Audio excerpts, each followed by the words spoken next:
Hi, everybody. Great to be back with you again. I have thoroughly enjoyed this study on the Enjoying God series. And this last fruit of the Spirit, that of gentleness, is really an interesting characteristic. It's not used of God the Father in the Old Testament.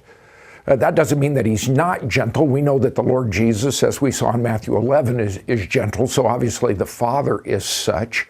But the focal point of our definition, if you remember back, is that gentleness is power under control. And the idea that I tried to communicate was that a gentleness doesn't throw its weight around.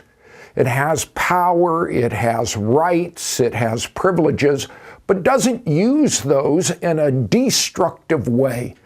And I thought about an illustration that I just didn't have time to get to that I thought I would give you. I want you to think about about gentleness in this way. When I was younger and never said I was smart, but I was foolish, I would pick up hitchhikers and give them a ride and try to start up a conversation with them. Well, can you imagine if you were to pick up someone or even a friend and take that friend someplace with you, only to have that friend begin to complain, like a hitchhiker? Sitting next to me would look and say, boy, this car really has a bad ride. Or boy, the radio in this car is really terrible. The disc player and the iPod doesn't sound very good in this car. And you ought to put some more air, and this car is dirty, and you don't know how to drive, and these seats are long. Could you imagine a hitchhiker or a friend complaining when you were doing that person a favor?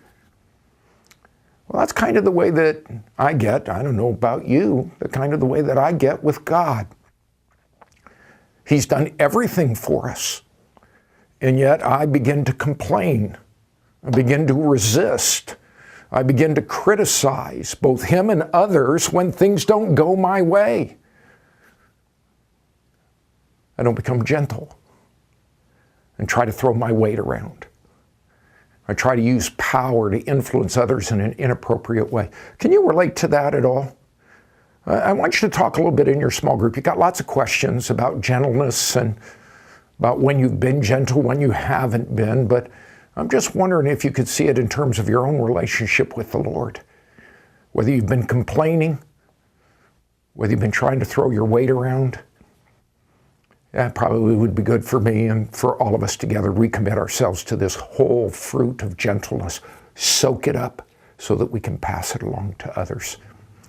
Yeah, enjoy your time together. Just a few more weeks to go in this Enjoying God series. And I pray the Lord's blessing on you, especially have a chance to dialogue and talk honestly. So, Lord willing, look forward to being back with you next week.